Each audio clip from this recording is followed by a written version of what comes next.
Hello, everyone. Hi, and Happy Nurses Week 2020. My name is Nadia James, and I am a nurse.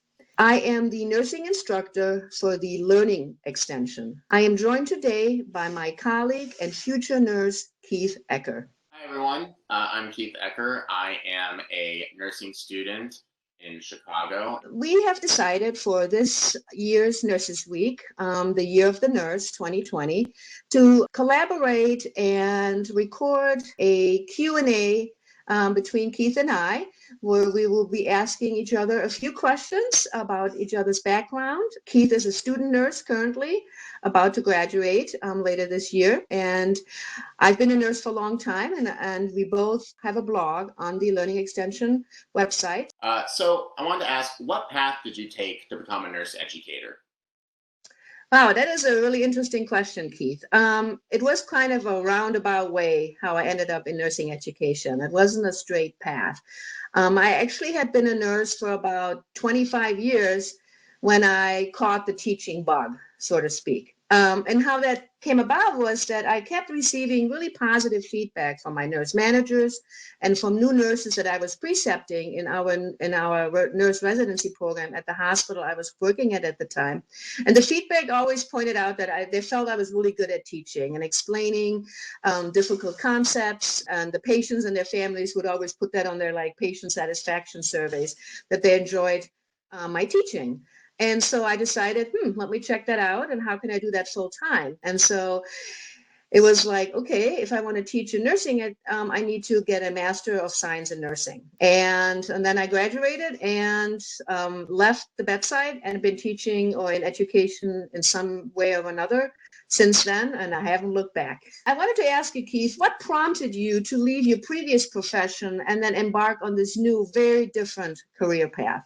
I feel like I get that question asked a lot because I've had quite a career prior to this. I was in the corporate world in a white-collar job. It was very intellectually stimulating and financially comfortable. I also, at the same time, was a performer in the evenings here in Chicago. I produced a lot of shows that funded money for some charities here. So I was able to kind of get a little bit of everything, the financial security, the sense of purpose from these two different things. After a while, though, I got kind of tired working nonstop day and night. And I was like, okay, this isn't something that's sustainable for the rest of my life. And so what I did was I actually took like a big piece of paper and I just wrote out everything I would want in a career, from big things like being of service to others to little things like not being in front of the computer all day. And I kind of took a step back and I looked at that piece of paper. I was like, well, what does all that say? And it was very clear to me it was something within the helping professions. And so I researched a number of careers, including nursing. I'm a journalist. Originally, that was my undergraduate career was in journalism. So I interviewed actually a number of nurses and nurse practitioners, including my mother, who was a nurse for many years. And hearing their experiences, it really resonated with me. It did not dissuade me at all. And so I was like, this is definitely the career path for me. So I'll ask you another question. What do you like most about being a nurse educator? I think what I have come to realize as an educator, and it took me some time, so it wasn't like in the beginning, like, oh, this is what I want to do and why. It just kind of like it was very organically how that evolved, is when I realized that knowledge is power and it's empowering. And I got so fascinated with that concept from a philosophical perspective that my whole PhD dissertation was about empowering and empowering through teaching, and in particular with students, for example, that have English as a second language. I love that message of empowerment and lifelong learning.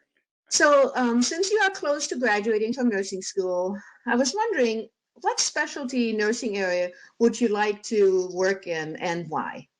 I went into nursing kind of, blank slate, tabula rasa, and I knew about bedside nursing. That's kind of what you picture when you think of nursing, and so that was something that was definitely of interest to me.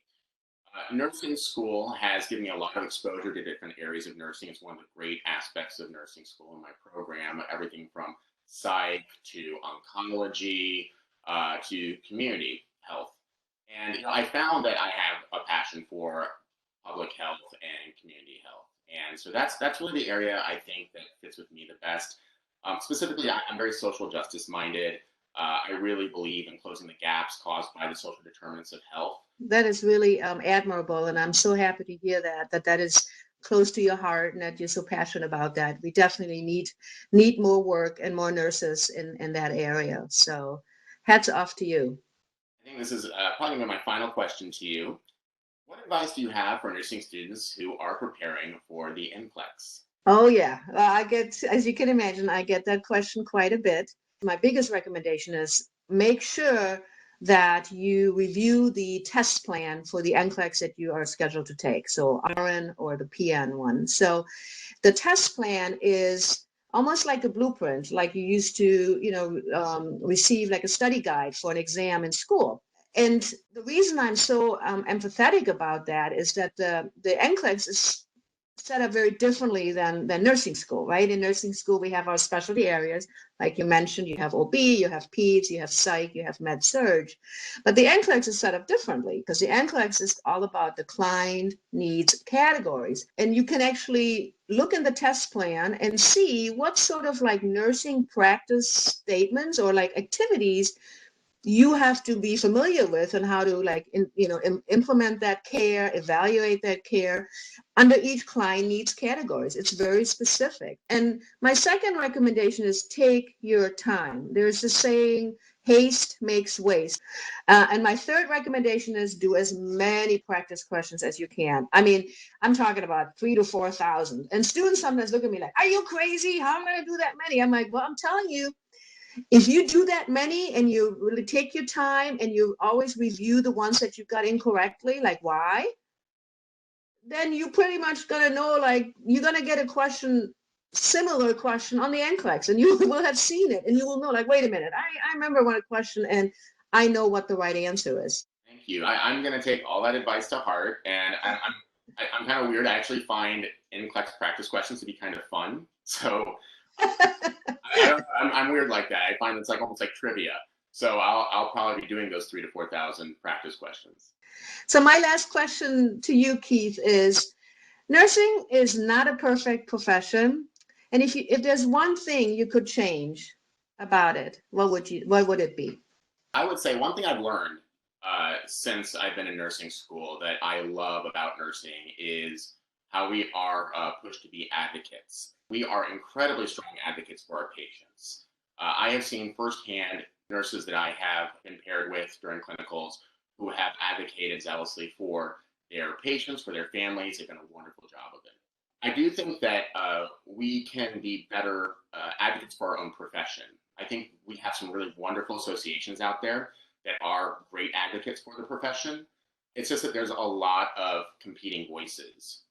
There are other organizations out there within the healthcare world that frankly have quite a bit of power. They have a lot of ability to lobby.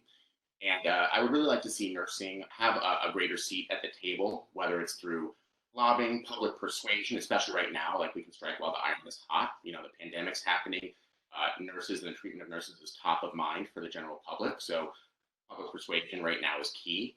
And just seats within government. You know, there are, I know, at least a couple nurses that have places in Congress right now. I would love to see more nurses in government so we can have a greater voice, greater representation within governments at all levels, local, state, and federal. Yes, that is very important. And I agree with you. We need to do a better job with that.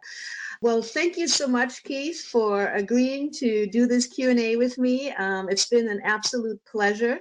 And I wish you nothing but the best with the remaining time in your nursing program. And I look forward to you having an RN behind your name